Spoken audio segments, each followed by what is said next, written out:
新据为权威报道，杨紫被炒不爱毛笔资产瘦身，网友介意过度。最近，总公司宣布拍摄电视剧，其中包括杨紫和范丞丞主演的《天长地久》。该剧尚未正式官宣，却引发了众多网友的热烈讨论。有说节目名声在外的，也有说杨紫心不在焉，资产最小化的，甚至还有自称粉丝办小剧场的。说白了，就是他们拥有一切，没有人权威的报告过他。为什么还要费心提前使用他呢？感觉大众对杨紫的感情特别奇葩，他们两个夸他、踩他，对他特别刁难和挑剔。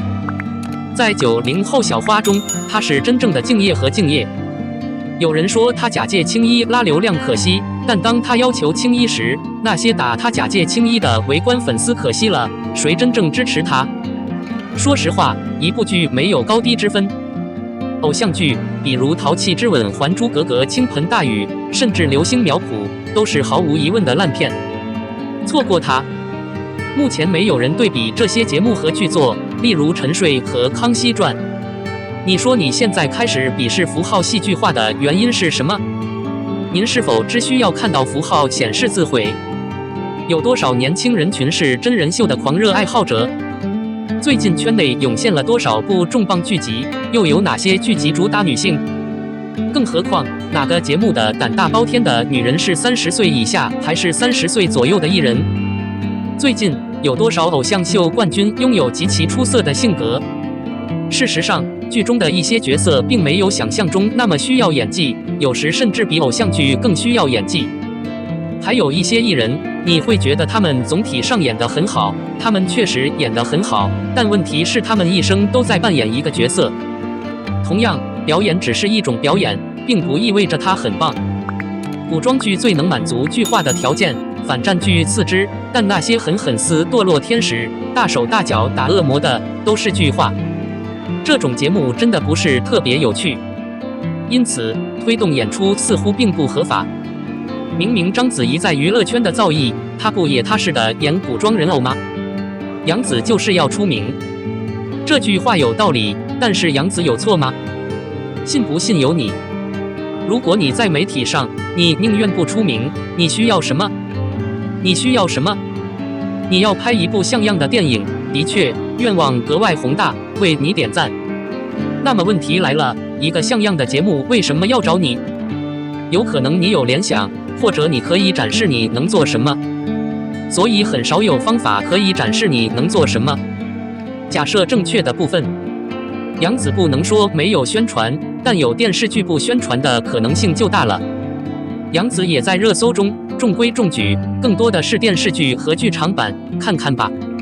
很多人都说可惜了，与其选择青衣，不如选择萧华。这话似是恨铁不成钢，实则不过是站着说话，没有腰疼。青衣要是出名了，谁会领心愿去出演电视剧中的青衣呢？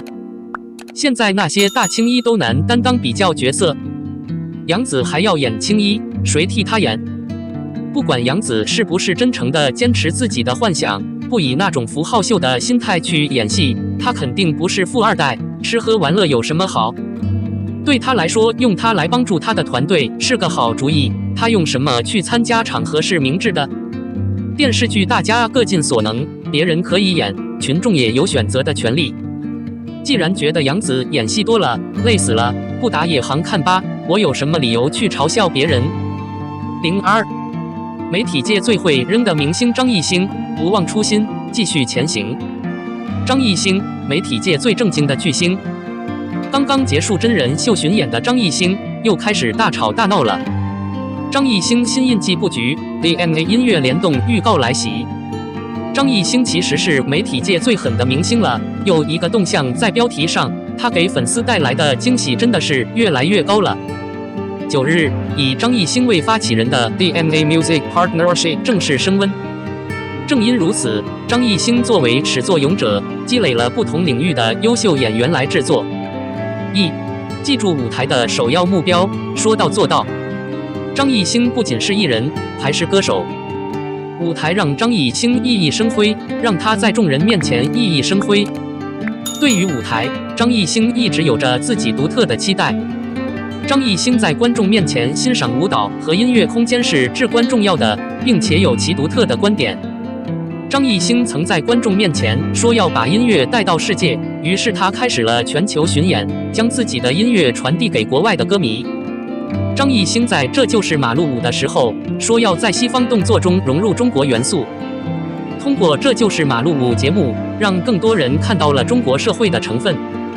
于是，他将中国不同民族聚会的动作加入到众多的臀部弹跳作品中，实现了创意的协调，带来了不同的想象冲击。2. 张艺兴敢于挑战，敢于尝试。面对挑战，张艺兴从不畏惧。虽然张艺兴是以偶像的身份出世，负责团内活动，但这并不局限于他的能力范围。回国升职后，他不断探索自己在不同领域的潜力。在剧场、电视、电影等不同领域，张艺兴都尝试过，每一个难点他都想过片刻。喝水的人不会忘记挖井的人。舞蹈和音乐让人们接触到他，为了将舞蹈和音乐传承下去，他要求开办自己的机构，培养手艺人，做节目广告商。张艺兴成立了染色体娱乐公司，开通了互联网和互联网系列的替代品，并担任了多个项目的发起人，例如符号学生、孩子的名字和金曲少年。出于进步和提高，他一直在进行着自己的努力和尝试。3. 学无止境，张艺兴始终如一。一边工作，一边组织，一边学习。试问媒体中除了张艺兴，还有谁能有这样的超能力？不同的星星在开始下一件事之前完成一件事。话又说回来，张艺兴可以同时保持3种收入来源。他需要集中精力，还需要组建一个组织，开始唱歌，并为接下来的任务做准备。他实际上是媒体中最接地气的养家糊口者。4. 并非一成不变的要做非凡的事情，并将中国文化传播到世界其他地区。张艺兴不仅是歌手、艺人，还是民族主义者。张艺兴一贯的爱国情怀，不断在舞台上传递着自己的民族主义。在国外遇到陌生的粉丝，他会说自己来自中国，是中国人。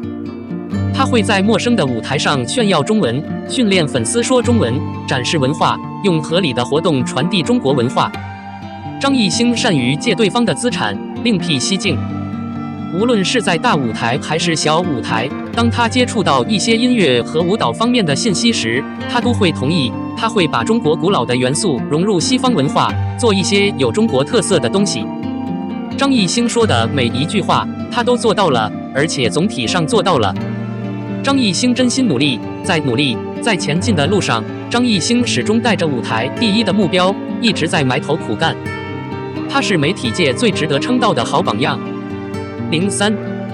张艺兴不会带来团体的源泉。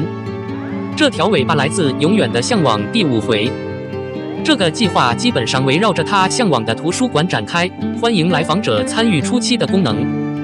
他没有带团，因为那时候有一本行政书，如果你连带团的想法都没有，那你就准备赚下去。这本书在张艺兴的书店里，在那一刻，他同样大声朗读了书名，并在节目中分享了自己阅读的点点滴滴，就这样一步步变成了影像。向往的生活是一部即兴电视剧。张艺兴在参加这个节目的时候就展现了他真实的一面，尤其是在这个节目中，他们主要是担任图书馆的初期服务，接触到了大量的书籍。其中有一本让张艺兴格外受启发的书，或者至少是如果你不知道如何领导一个团队，你可以工作到此为止。张艺兴既然有自己的工作室，同样需要做不同的行政工作。他在向往的生活中也提到自己很想了解高管的信息，所以对这本书非常热衷。而在录制节目的过程中，他被拍到经常翻书。为什么不能领导一个团队的理由有变成图像，是因为它适用于我们生活中的许多情况。比如有的网友在看一些宫斗剧的时候，同样会在上面发表自己的言论，如果你不知道怎么带队，你就干到死为止等等。因为这句话很多人都有不可否认的遭遇，而且张艺兴在节目中也引用过，所以这句话的知名度越来越高，话题度也普遍很高。张艺兴是一位格外敬业的工匠，他一贯以理智的方式做自己的事情，而且他很快就意识到了广泛的信息。很多人在向往的生活中看到他如此真诚地阅读这本书，也理解了他张艺兴的认真。人们在日常生活中看到了他真正勤奋的一面，所以大家也毫无疑问地喜欢张艺兴。虽然很多网友把这句话当成尾巴，但其实这句话也让很多人长见识了。我相信在读完这本书后，张艺兴也会有不同的想法和进步。